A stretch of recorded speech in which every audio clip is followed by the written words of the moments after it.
What do you think of when I say barrels and stouts? I betcha you're probably thinking of some rich, complex, deep, barrel-aged stout that takes a whole night to sip and has enough alcohol to sanitize your insides. Well, this beer here is a stout that has been in a barrel, but it is none of those things I just mentioned. So let's dive in to find out what this beer is all about.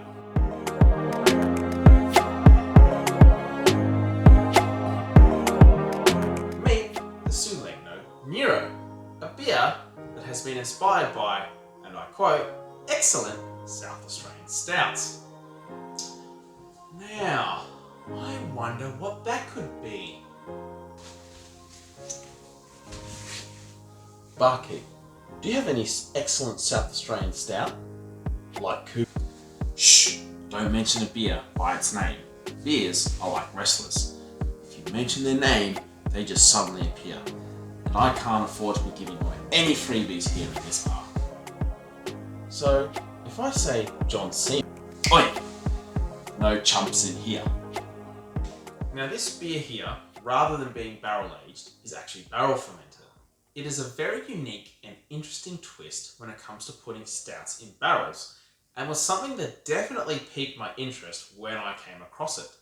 Having tried Su Legno's other two beers, the Primo and the Oro, I'm definitely expecting this to be a much more pleasurable and drinkable experience than a barrel-aged stout. Now, not that I have anything against barrel-aged stouts and do quite enjoy them, but it is nice to also enjoy something that is complex and rich, but also easier to drink and more of a focus on subtle complexity than in-your-face complexity. If you are new here and you did miss our previous conversation on barrel fermenting versus barrel aging and Su Legno, just to give you a quick recap, Su Legno is a small craft brewery in South Australia that specialises in barrel fermenting beers. So barrel fermenting beers involves fermenting the beer in a barrel rather than in, say, a steel vessel for a short period of time and then taking it out once it's done, as opposed to barrel aged beers, which is what you may be more familiar with, which is where you take a beer and ferment it first, primarily in steel vessels, and then you stick it in a barrel for months and months to age. So if you do want more on that, there will be a link in the description and hopefully a link card up here, whatever YouTube calls it, to that video as well if you want to see more on that. Okay, let's actually open this thing. Still waiting for that special Su Legno beer opener. And this has already got one, and I didn't look.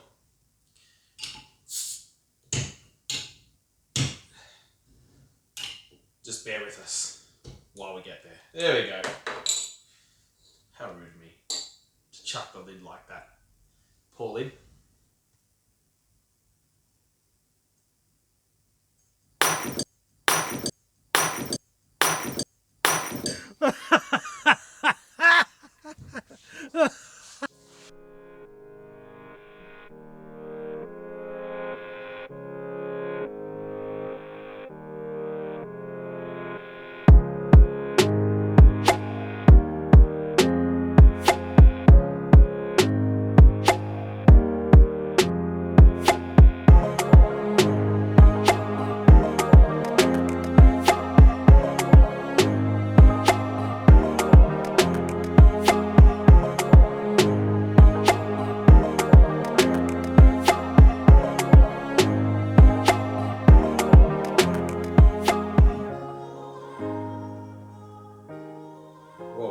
So, as you can see there's quite a good head of foam.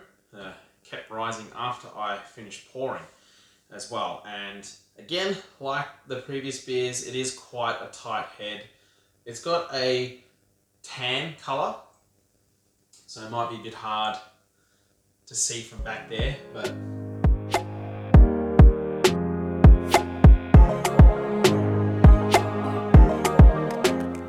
certainly tan, and that is just a jet black beer. I mean, at least in my glass anyway, there's basically no highlights at all. You cannot see through that. That is for sure. That is darker than night. So this is a dark stout. What about on the nose? I'm definitely getting dark stout malty vibes from this. Like, just the initial smell is like chocolate, like deep malty chocolate, and hints of roast as well. Hints of roast grain, chocolate, and a bit of coffee. This is a very sort of typical stout vibes I'm getting from this. So overwhelmingly, the aroma is chocolate with some subtler hints of coffee and roast grain. But okay, what about the mouthfeel and the flavour now?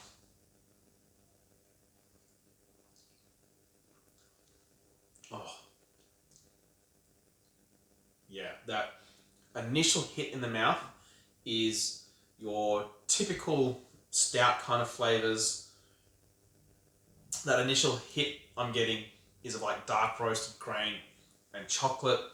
Very typical of stouts, that flavour. It's a very, tastes like a stout, don't get me wrong. It does taste like a stout. It's got quite a firm mouthfeel. I think it's a firmer mouthfeel than the previous two beers we tried. It's not overwhelmingly hard to drink, despite, I mean, I'm assuming this uses South Australian water, which, for those of you that have not been to South Australia, or at least my experience in Adelaide, when you have a shower, it's like getting hit with bricks in the head. Their water's that hard. But I certainly don't feel like I'm being hit with bricks in the mouth. Put it that way. But it's quite a firm mouthfeel, but it's appropriate, I think, for the style of beer and for like that stout vibe. When you drink this beer, up front, you get like a big hit of your typical stout flavours. Chocolate, black malt, fills the mouth, quite a firm mouthfeel. But then, as that goes away and you go to the finish, so that like melds and mellows, as that big stout flavour mellows, you then get this subtle hint of oakiness that comes through, that same subtle oaky flavour that was in the previous beers from that barrel fermentation process, I'm assuming. And then at the very end, there's this lingering note of coffee. It's subtle-ish, but it's not what I expected. And in terms of bitterness, I'm not getting a lot of bitterness, actually. Maybe it's just me. Maybe after all these years of drinking all these big beers, perhaps I've probably gotten used to some of the bitterness. But this, I would not classify this as a bitter beer at all. And interestingly, despite this also being 6% like the other beers, from batch 5, by the way. So, shout out to anyone else who's watching this that's having batch 5 or another batch. I don't know. Comment down below if you're also drinking this beer. What batch it's come from, or even if you're not drinking this beer. Are you actually drinking a beer right now? But anyway, despite the fact this is 6% like the other beers, the alcohol does not feel as strong in this beer as it did in the previous beer, in that golden ale that was inspired by a Pilsner. Just a very intriguing observation I had, because you would suspect that the stout would have a much more warming effect than, say, the golden ale. But it's also interesting the fact that this is the same alcohol content as the previous beers, but yet that previous beer, golden ale, felt a lot more warming in terms of the alcohol. So what are my overall impressions of this beer? So definitely not like a barrel-aged stout at all. So despite the fact that it's been in a barrel, get that out of your head. It does not taste barrel-aged. It's not like that at all. It's certainly very drinkable. A more accurate way to describe this is a stout with a subtle complexity on the end from the barrel fermentation process. It just adds like a little bit of that subtle layer at that end.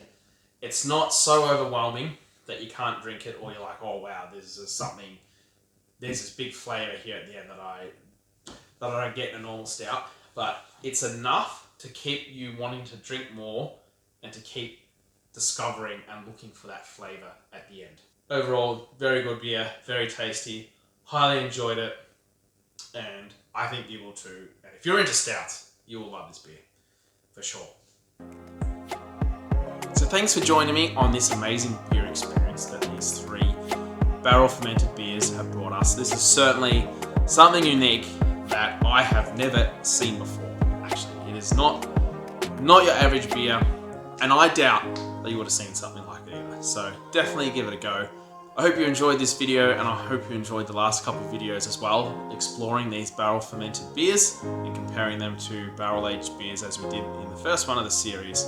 And please like, subscribe, comment below, and hit that bell notification, because there's a big world of craft beer out there, and I am just getting started, and I am ready to explore it with you and to see what we can do and come up with. Now stay tuned for the next video, where we will be tasting a different beer. But what beer will that be? Well, there's no better way to find out than by following and watching, is there? Maybe the next video won't be a beer tasting, it'll be something else. Maybe we'll make a beer, or who knows? But follow along on this amazing beer journey that we are going on right here. Keep exploring, tasting, and supporting those that bring us unique craft beer experiences such as these, because I think the world is much better off having these amazing beers such as this. So thanks for watching, and cheers till next time.